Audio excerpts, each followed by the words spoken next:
I'm going to be president of this country, whether you like it or not, and I will preside over the affairs of this country, including presiding over you. I think you must start adjusting to that reality. The sooner you do that, the less chest pains you'll have when that reality comes. What chest pains would resolve? Racist chest pains. I put it to Mr. Malema that, again, for a party that is at 10%, there just doesn't appear to be any possibility of being president of the country.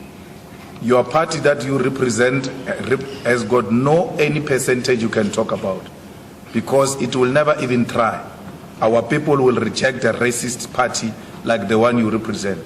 But just to help you, the EFF's existence in this country has put the ANC below 50% in the last local government elections and has taken away, through coalition governments, metros in South Africa, in Joburg, Tshwane, Ekurhuleni, Nelson Mandela, including in eThekwini, something that nobody thought will happen even before the ANC turns 30 years. You may think 10% is insignificant, but it's a very huge percentage, and we are the only party that is growing in South Africa amongst the three parties. We have never declined in any election. So, Mr. Oppenheimer, what's the relevance of this? I'm not sure whether it really plays into the case that's before the court. Well, my lord, my point is that the rhetoric that Mr. Malema uses is political rhetoric of a very dangerous nature, but that it is to create a struggle, say we're engaged in a struggle. But in some senses, it's rhetoric that seems to only have a certain amount of appetite, which is supported as to be capped at 10%. But, as you point out, Mr. Malema... Well, Mr. Oppenheimer, my question is, yes, you have dealt with the rhetoric, but the question of whether this party is going to win the election or it's not going to win the election, I'm not sure how relevant that is, and it seems like it's going to detain us for some time. Yes. And I think it's going to be just a pure political statement. Mr. Malema is going to say, we're winning the election, the next election around, and we're going to go into circles. Yes, and then I want to push the point. Okay, thank you. You testified earlier that when Chris Barney was killed, that, and you can clarify if I'm saying this correctly, that you wanted to kill them after they killed Chris Barney. Is that correct? We're very angry. We're ready to kill. We were waiting for the leadership to just give an instruction, and all corners of South Africa were going to engage in a revolution. And perhaps if that could have happened, we wouldn't be sitting here and entertaining racists. Perhaps if we had taken this government through revolutionary means and not negotiated settlement, we wouldn't be undermined by small-minded racists who are dragging us to courts here day in, day out about revolutionary songs, but say we must sing this stem on our national anthem, a song that they were singing when they were torturing our people, a song that they used to sing to celebrate the oppression of our people. They see nothing wrong with it because of this negotiated settlement. Perhaps that should have happened. Maybe you would have respected us. You have no respect for us. We still have you here. You still have our land. We have a constitution that we are embracing, all of us, but more celebrated by you. Because a revolution took place, my lord, where the oppressor lost nothing. Where have you ever seen a revolution taking place where the oppressor loses nothing? And then the oppressor celebrates the triumph of the revolution. Perhaps Chris Barney's death should have served as that turning point, would not be undermined here. Let's get some clarity on this. So that violent revolution, who would have been the targets of it? It would have been the white oppression, the white system that took our land, the white system that denied us economic opportunities in this country. The white system or the white people? You said kill them. I'm asking if you intended on saying... But I gave you an answer. You either take it or you leave it. I said, who's the target? I said, the white system of segregation and oppression would have been a target. Now, hold on a second here. This is what I find relevant.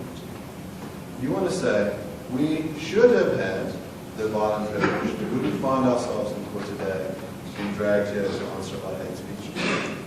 We've removed this system. But that system of segregation is being dismantled. Is that not correct? It's not. It's not. I told you, I asked you a question, my Lord said I shouldn't ask you questions. And there he intervened properly and decisively because you're not going to answer it. I asked you, who owns the Johannesburg Stock Exchange? Do you know, my Lord, that 2% of Johannesburg Stock Exchange, 2% is owned by 100% owned black business? 2. There's nothing beyond 2% in the Johannesburg. What do you call that? That's an economic oppression. When you talk the land, and we're talking here agricultural land, the study that was conducted on agricultural land is 7.5%. I'm answering your question of oppression. The question was about, you said, when Chris Hani was killed, we wanted to kill him. Right? You said, maybe it would have been better if we'd done that. Yes. I'm asking you who then was. The system, the white system of apartheid should have been attacked and collapsed and brought to its knees, violently so. Perhaps if we had done a proper revolution. Because, you know, my Lord, we're sitting here with pain, with trauma, and to be interrogated by people like this, who perpetuate the segregation, who continue to promote racism in this country. It's really unfair. You know what's unfair? The complainant has led witnesses who survived farm attacks, who expressed real trauma, who themselves, the one witness was shot and his wife was murdered in front of him. The other one discovered her husband after being shot in the head. That's real trauma. The testimony from them is that when they hear chants like kill the Boer, kill the farmer, that brings back those memories of real trauma, real vivid trauma, recent trauma. And you have taken the position that that trauma doesn't matter, that only your pain matters. That strikes me as a failure of humanity. My Lord, a real trauma of two people is called a real trauma. A trauma of my parents who have had to pick up the dead bodies in Soweto, of their children who went to school and came back dead. That is not called a real trauma. The 80s, our children killed in the 90s, that is not called a real trauma. A real trauma is white. It has got color. Of two families, I'm talking here, thousands of children have died. Thousands of children have seen their mothers being tortured. I was young when police walked into my mother's house and she was sleeping. They took off her blankets off. Men, she was not dressed up. She was sleeping. Men took off her blankets. I live with that for the rest of my life, that some strange men came into my house and took off the blankets of my mother to search if she's not a terrorist. That is not real trauma because it's not white. A black child's trauma is not a trauma. We are still a traumatized nation, if you don't know. And that trauma is real. And don't push us to that pain.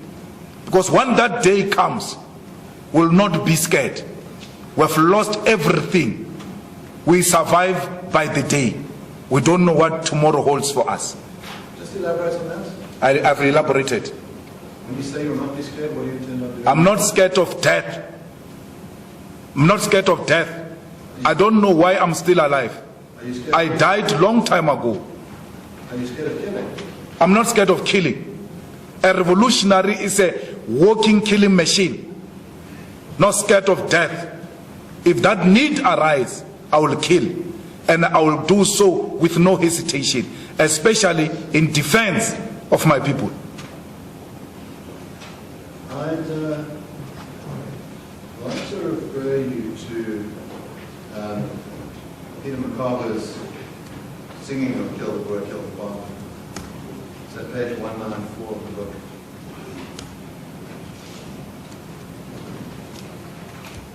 You stated earlier that Makaba was a mentor, is that correct? Was? Was a mentor of yours. Peter is my brother, is my mentor. Yes. I respect him highly, and I think that enough is not being done to honor him. And that is a topic for another day. A lot of comrades who come from where I come from have not been honored. They are looked down at, and a temptation exists that their names must be erased from the books of history. And Peter belongs to that history. He has not been honored properly. I think he deserves more. We should replace Paul Kruger's statue in Pretoria with Peter Mukaba's statue. So I'd like to read to you an extract from the book. It's at page 194 of the book. It says, Makaba was particularly known for popularizing the song Kill the Boer, Kill the Farmer. On 17th April 1993, Makaba addressed a mass rally in Khayelitsha just outside Cape Town in Durban, Cape. Where led the crowd in chanting, Kill the Boer, Kill the Farmer. The slogan, Mbula Mbunu, Kill the Boers, was used. The song had been a popular song of the ANC against military incontinency in its armed struggle against the white minority government. Despite severe criticism, Makaba persisted, even going further to rally at Shoshan Bukwe Technikon in Pretoria, Gauteng, on 21 April the same year. He said, quote, let me make it clear. What I said was, kill the farmer, kill the Boer, shoot to kill. This is our culture, this is our tradition. Those who disagree can go to hell. Would you endorse this? I don't know what you are reading. I don't know that speech, my lord. I don't know what you are reading. Well, then I can ask you just, we can refer you to the